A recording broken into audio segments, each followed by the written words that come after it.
Film शुरू होता है और हम एक महिला को देखते हैं जो चीन से हांगकांग जा रही थी। उसके हाथ में एक लंच बॉक्स भी था। जैसे ही वो घर पहुंचती है वो सभी डिब्बे खोलती है और आखिरी डिब्बे को छोड़कर बाकी खाना फेंक देती है।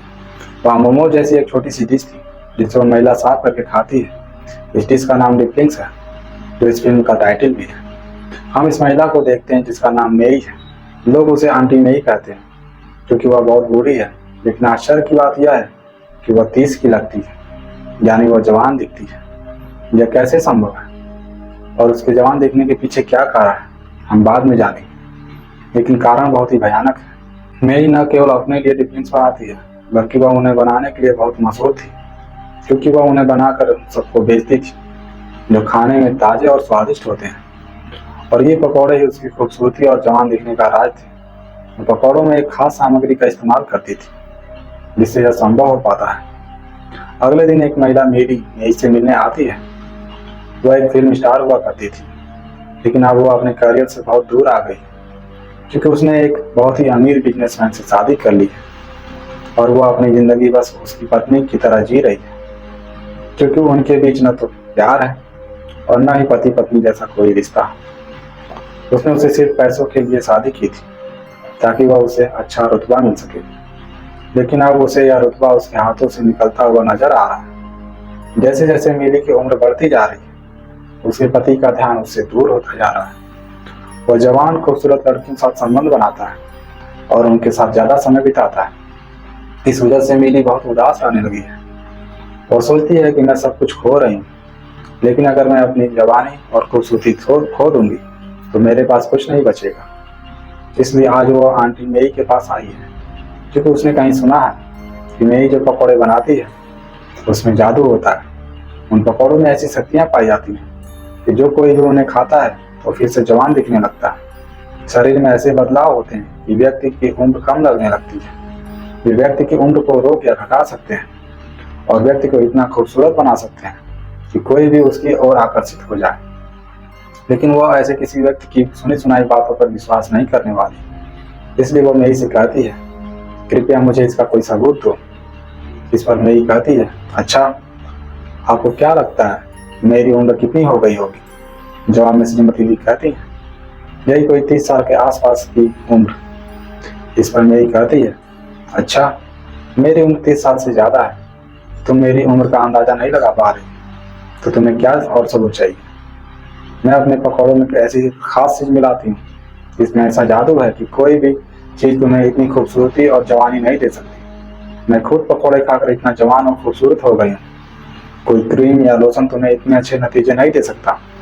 भले ही तुम इसका इलाज करवा लो, सर्जरी भी नहीं, तुम्हें इतने जबरदस्त नतीजे नहीं दे सकती, क्योंकि उम्र बढ़ना इंसान के शरीर में होने वाली एक प्रक्रिया है जिसे इंसान हर उम्र से गुजरता है और एक दिन उसे बूढ़ा भी होना है। तो उम्र कम करने या जवान दिखने के लिए यह प्रक्रिया बाहर से नहीं हो सकती बल्कि अंदर से हो सकती है, जो मैं अपने पकौड़ों के जरिए करती हूँ, जिसके लिए मिसेज ली भी राजी हो जाती है। अब मैं ही अपनी डिश उनके सामने पेश करती है। पहले तो मिसेज ली खाने से कतराती है, लेकिन जब उन्हें इसके नतीजों के बारे में सोचना पड़ा तो उन्होंने आखिरकार इसे खा ही लिया। उसे लगता है कि मेरे लिए यही आखिरी विकल्प है। कौन जानता है, हो सकता है मेरे लिए यह चमत्कार हो जाए। और फिर इस तरह वह मेई के घर से पकौड़े लाती है और खाने लगती है। अब कहीं ना कहीं उसे यह तो पता चल गया था कि मेई इसमें जो सामग्री डालती है वो छोटे जानवरों का मांस है, लेकिन वह इस बात से ज्यादा ध्यान नहीं देती। वह और कुछ नहीं जानना चाहती, उसे बस परिणाम की चिंता है, और वह भी बहुत ही जल्द। और जब मेरी दवा कर रही थी ये पकौड़े उसकी समस्या का समाधान कर लेंगे, तब उसने देखा कि इन दिनों मेरे पति ज्यादा यात्राएं कर रहे हैं। श्रीमती ली अच्छी तरह जानती थी कि यात्राओं में वह किसके साथ होंगे, लेकिन सब कुछ जानते हुए भी वह इस परेशानी से गुजर रही थी और दुख की जिंदगी जी रही थी। लेकिन वह इससे ज्यादा कुछ नहीं कर सकती थी।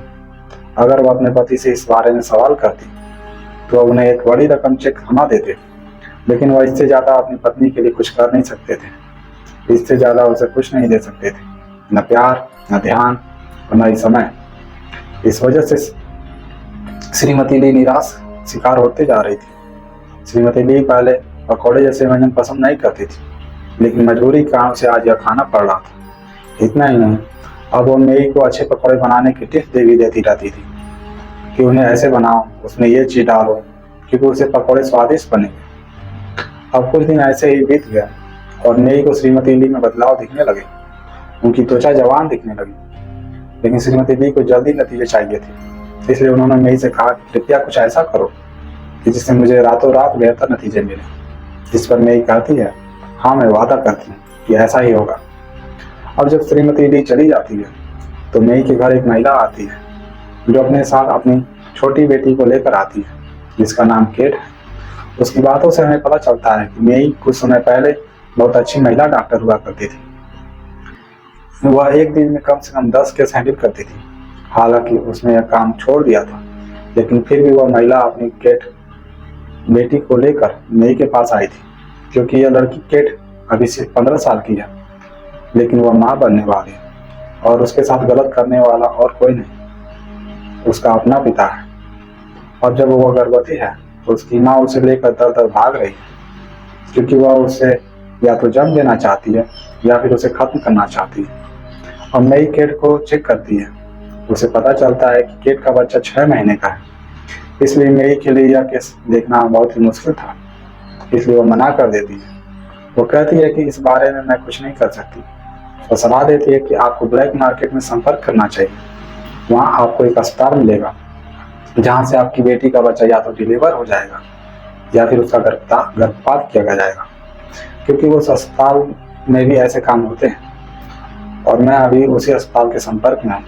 लेकिन मेरी वहाँ डॉक्टर नहीं थी, बल्कि वो वहाँ से छोटे बच्चों का मांस चुराती थी। यानी उसके पकौड़े में जो खास सामग्री मिलाई जाती थी वो बच्चों का मांस था, किसी जानवर का मांस नहीं। यानी कि यही उसके पकौड़ों का राज था। दूसरी तरफ मिसेज ली को पता था कि मेरे पति का एक होटल के स्टाफ से अफेयर चल रहा है। वह हर रात उसके कमरे में आती थी और वही रुकती थी।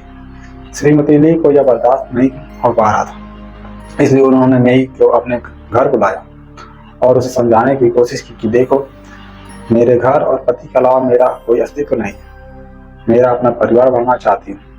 मुझे बच्चों का बहुत शौक है, लेकिन पता नहीं ऐसा क्यों संभव नहीं है। अब उसकी निराशा देखकर मेई ने फैसला किया कि चाहे कुछ भी हो जाए, मैं उसकी हर कीमत पर मदद करूँ। दूसरी तरफ केट की तबीयत भी खराब हो रही थी। ऐसा लगने लगा था कि वह गर्भवती है।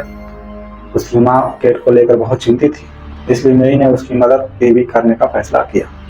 अगले दिन वह केट और उसकी माँ को अपने घर बुलाती है और केट के बच्चे को जन्म दिलाती है, वो भी बिना किसी नशीली दवा के। केट को बहुत तकलीफ हो रही थी। उसका बच्चा बाहर आ गया था। यह देखकर मेई के चेहरे पर एक अजीब सी मुस्कान आ गई, क्योंकि इस बच्चे को देखकर उसने जो सोचा यही तो उसे चाहिए था, जिससे वो मिसेज ली की जवानी वापस कर सकती थी। क्योंकि बच्चा बहुत स्वस्थ था। सबसे पहले वह अपनी पकौड़ियों में जो चीज मिलाती थी वो था बच्चे का मांस, जिसे वह अब अस्पताल से चुरा कर लाया करती थी। लेकिन सभी बच्चे अल्प आयु के होते थे, लेकिन यह बच्चा 5 महीने का था और इसलिए उससे ज्यादा पोषण और ताकत का बच्चा था, जिसमें मिसेज ली रातों रात जवान हो जाएंगे, जैसा कि वह सपना देखती है। यह जादू की तरह काम करेगा। यह सोचते हैं कि अगर मैंने केट के नशे की दवा दी तो उसके सारे दुख खत्म हो जाएंगे। इसलिए मैं इस बच्चे के मांस को अपने फ्रिज में रख देती है। फिर अगले दिन जब मिसेज ली उसके घर आई तो उन्होंने पकौड़ों में मिलाने के लिए इस बच्चे का मांस निकाला। बहुत देर तक श्रीमती ली सोचती रही कि मेई उसके पकौड़ों में क्या मिलाती है। आज यह जानने के लिए उसके पास धैर्य नहीं था। वो धीरे धीरे रसोई में पहुंची, जहाँ मेई मांस की बारीक पीसने की तैयारी कर रही थी। यह देखकर श्रीमती ली इतनी डर गई कि वह तुरंत वहां से भाग गई। और यह सोचकर उसे उल्टी भी आने लगी कि मैं इतने दिनों से ये क्या खा रही। लेकिन फिर वह अपने पति और अपने घर के बारे में सोचने लगी कि मेरी सुंदरता और रूप मेरे लिए सबसे महत्वपूर्ण है। जैसे जैसे मेरी उम्र बढ़ रही है, ये सारी चीजें खत्म होती जा रही हैं। अगर मैं इसी तरह चलती रही तो एक दिन मेरे पति मुझसे दूर चले जाएंगे। तो इस स्थिति में अगर मेरे लिए इस समस्या का यही समाधान है तो यही सही। इसलिए उसने सोचा कि अगर बेबी मीट की पकौड़ी खाने से मैं जवान और सुंदर बन जाऊंगी तो उसे खाना बंद नहीं करूंगी। और खुद को नियंत्रित करती है और एक बार फिर से मेई के घर जाती है, जहाँ मेई उसी मांस को मिलाकर पकौड़ी बनाती है और उसे खाने के लिए देती है। और इतने अच्छे नतीजों के बारे में सोचते हुए न केवल श्रीमती ली उन पकौड़ों को खाती है, बल्कि वो खाती भी है और हर निवाले का आनंद भी लेती है। मैं भी उसे देखती रही और वादा करती है कि इन पकौड़ियाँ तुम्हें जरूर सुंदर बना देंगी, वैसा बिल्कुल वैसा जैसा तुम चाहती हो। तुम्हें एक नई खुशहाल जिंदगी देगी। बहुत ही जल्द आपको खुद में फर्क दिखेगा। और मिसेज ली को अपनी बातों से बहुत अच्छा लग रहा था। एक नए तरह के पकौड़े खाकर और फिर कुछ दिनों बाद ही मिसेज ली असली बदलाव दिखने लगे। मई की बातें सच होती जा रही थी, क्योंकि अब मिसेज ली इतनी आकर्षक और जवान दिखने लगी थी। उसके पति ली उन्हें देखते ही रह जाते थे, उससे नजरें नहीं हटा पाते थे और उसकी तारीफ भी करते थे कि वो बहुत प्यारी लग रही है। इससे मिसेज ली बहुत खुश होती थी और इतने समय बाद दोनों में के साथ अच्छा समय बिताते थे। मिसेज ली को लगता था कि उसकी जिंदगी एक बार फिर से खुशहाल हो गई है, क्योंकि उसके पति अब अपना पूरा ध्यान उस पर देते हैं, अपना काम छोड़कर अपना समय देते हैं, जो कि उसके लिए बहुत ही बड़ी बात थी। लेकिन ये भी सच है कि हर चमत्कार के साइड इफेक्ट भी होते हैं, यानी बुरा असर, गलत नतीजे। श्रीमती ली अपने घर एक पार्टी रखती है जहाँ सभी दोस्त और रिश्तेदार आए हुए थे। श्रीमती ली को खूबसूरती की सभी तारीफ करते हैं, लेकिन जब वो उन सबके बीच आकर बैठती है तो श्रीमती ली के शरीर से मछली की बदबू आने लगती है। इस वजह से श्रीमती ली को बहुत शर्मिंदगी उठानी पड़ती है। वो पार्टी छोड़कर बाथरूम में खुद को बंद कर लेती है और अच्छे से नहाती है और सोचती है कि मई मेरे साथ ऐसा कैसे कर सकती है। उसे इन साइड इफेक्ट के बारे में मुझे पहले ही बताना चाहिए था, इसलिए वो मई को फोन करके सब कुछ बताती है। जवाब में मई कहती है कि उसे खुद इन साइड इफेक्ट के बारे में कभी पता नहीं था। मेरे साथ ऐसा कुछ नहीं हुआ। हो सकता है कि यह पहली बार हो कि तुम्हारे शरीर में ऐसा कुछ हुआ हो, इसलिए ऐसा हुआ है।